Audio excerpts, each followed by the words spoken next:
Ever felt a knot in your stomach at the thought of starting a conversation? Welcome to Bookish Mind, Season OH, Episode 03, where we unravel the essential first steps from Debra Fine's The Fine Art of Small Talk that put you in charge of your own conversational destiny. Our mission today really is to equip you, our listener, with practical, simple strategies from Fine's book to truly overcome that common conversational anxiety and initiate interactions with genuine confidence. It's so common, isn't it? That feeling, that little surge of stress, maybe your heart beats a bit faster, or just feeling completely unprepared when you need to make small talk. We've all been there, right? Standing awkwardly, just hoping someone else says hello first, whether it's, I don't know, a school function or a big industry dinner. Fine's work, as we'll explore, is really about flipping that anxiety into, well, empowerment, giving you the actual tools to take control. Right. We've all done that scan the room thing, hoping for eye contact. But Fine argues that waiting game, that's exactly where we lose our power. The book kicks off with this really powerful challenge. What if the fix for conversational anxiety isn't waiting for an invitation, but sending one yourself? And that core idea that you don't have to wait for someone else to break the ice, it sounds simple, but it's genuinely transformative. It means you actually get to pick who you talk to instead of just hoping someone picks you. It's a total mind shift, yeah. And what's really striking is how universal the impact of just starting that small talk can be. Fine shares this fantastic anecdote about a guy named Matt McGraw. He's an information services manager now, but back when he was like 19 or 20, he had this incredibly unique job. He was a prep tech at a hospital, and his job involved shaving male surgical patients, sometimes apparently 100% from chin to ankles. Wow, okay. That sounds like peak awkward situation potential right there. I can just imagine the tension. Absolutely, for everyone involved. The patients were often in pain, maybe hungry, facing pretty big fears. And for Matt himself, I mean. But here's what Matt discovered, and it's something we often miss about small talk. Engaging in it actually made the situation, and he said this, 1,000 times better for both him and the patients. 1,000 times better. How? Well, they physically relaxed. Time seemed to go faster for them. And he found they ended up talking more to him, the prep tech, than to all their doctors and nurses combined. That's incredible. So what were they talking about? Their upcoming surgery? Their worries? No, and that's the key point. They didn't talk about their health or their fears, not politics, not sports. It was, as he put it, general, easy stuff. Things like where they lived, where they were originally from, what it was like there. Just light, simple conversational topics. Nothing heavy at all. Okay, so that's the real aha moment, isn't it? Which the book really hammers home. Small talk isn't about having some big agenda or solving problems or even getting deep. It's simply a way to acknowledge another person, to say, hey, you're real, you're here. It subtly communicates, I see you, you exist, you matter. And that simple acknowledgement, well, that's the foundation of all human connection, isn't it? It can make even a mundane or, like in Matt's case, uncomfortable interaction feel, well, meaningful. Exactly. It's about creating comfort, acknowledging that shared humanity. It's less about the content, really, and much more about the gesture itself. Okay, so understanding the why we should initiate, that's one thing. But for a lot of people, the real stumbling block is the how.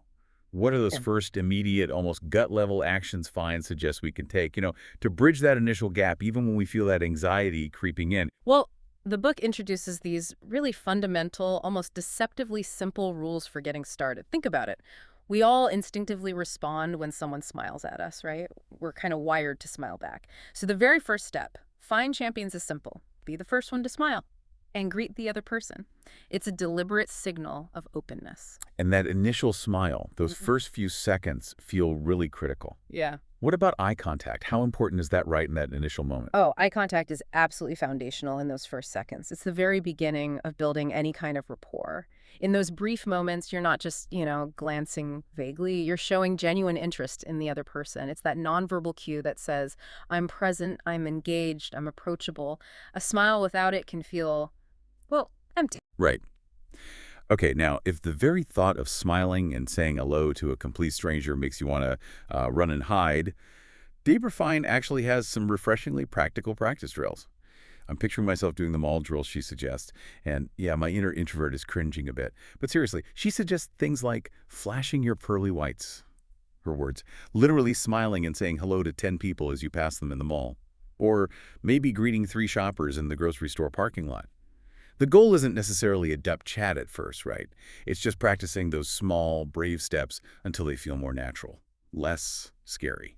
It's exactly like building a muscle, isn't it? Like any other skill, you practice. And once you've taken that first step, that initial plunge, the book moves into what Fine calls probably the single most important rule of good conversation.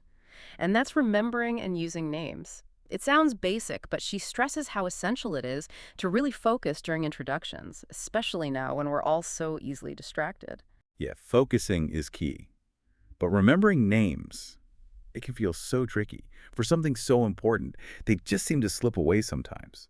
What are some of those practical tips, maybe mind hacks almost, that the book offers for actually getting a name to stick? She gives very concrete techniques, which is helpful. First, repeat the name right back in your greeting. Something simple like, "Nice to meet you, Deborah." Hearing yourself say it helps. Then, and this is crucial, immediately try to use the person's name in the conversation, like right away. It makes it active in your brain. And finally, and this takes conscious effort, prioritize remembering the name. So instead of immediately thinking about your clever response, consciously focus on their name, repeat it silently to yourself, then figure out what you're going to say. Shift the mental priority, okay. Exactly. Put their identity first, then your reply. This brings up that common nightmare scenario, right? What if you still forget the name? We've all been there. That fear of forgetting often leads to those awkward social fumbles. It almost feels easier sometimes to just avoid the person, doesn't it? Why do we do that? Why fake it? That's such a key point, and the book is crystal clear on this. It is always better to just confess immediately. Say something like, "Excuse me, I'm not sure I quite caught your name," or even, "I'm so sorry I blanked on your name. Please remind me." The absolute number one rule here is never, ever fake it, especially, as Fine points out, in professional settings or important situations. Can you imagine you've forgotten a key client's name just as your boss walks over expecting you to make the introduction? Ugh. Oh, God, yeah. What? Total disaster potential.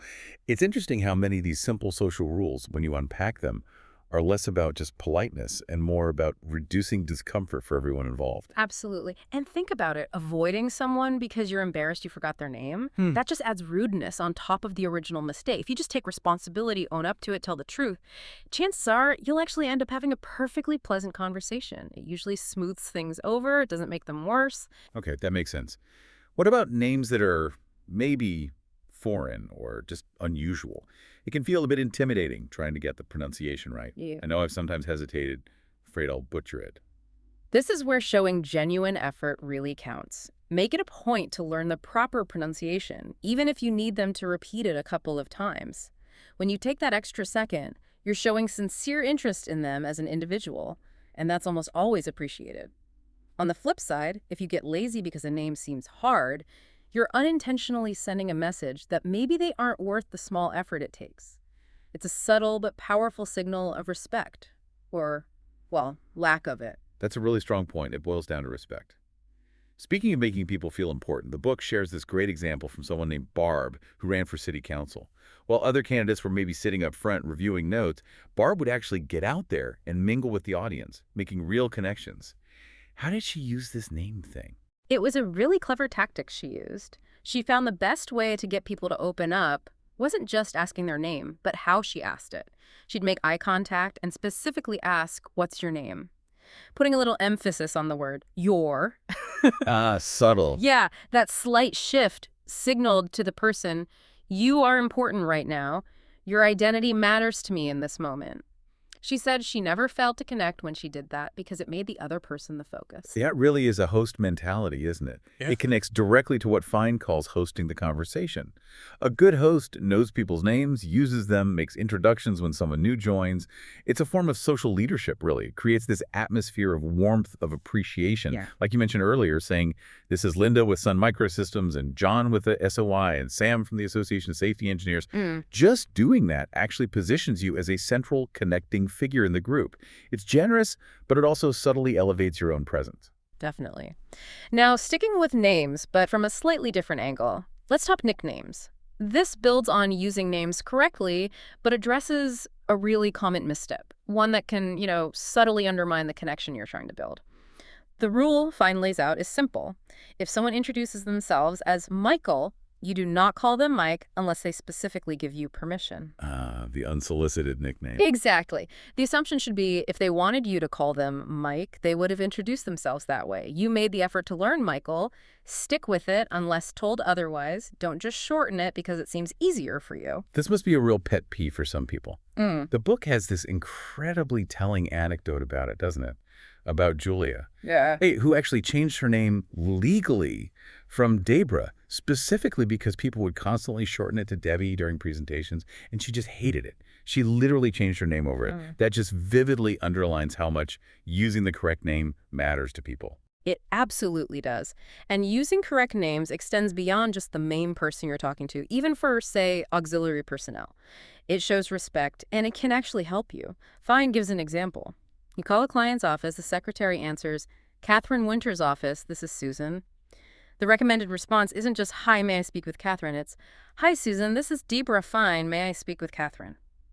Using Susan's name acknowledges her, shows interest, makes her feel a bit special. She's the gatekeeper, right? Treating her well matters. Right, makes her feel seen. Like that other story, the video store clerk who apparently canceled someone's late fees after they just had a brief chat and used his name. That human touch, just acknowledging someone by name, it can really make a difference. It bypasses the official rules sometimes. Couldn't agree more. Using someone's name sincerely, it makes them feel valued, and that can ripple out into all sorts of positive outcomes, big and small. Okay, so we've talked a lot about getting and using other people's names. But it's not just about receiving, is it? The book flips it around and says it's often better to give than to receive when it comes to names. Meaning, it's just as important to proactively offer your own name when you meet someone. Even if you've met them before and you think they should remember you. Fine calls it a random act of kindness. Just extend your hand, make eye contact, and state your name again. Maybe, "Hi, Patrick, it's Deborah Fine again. How are you?"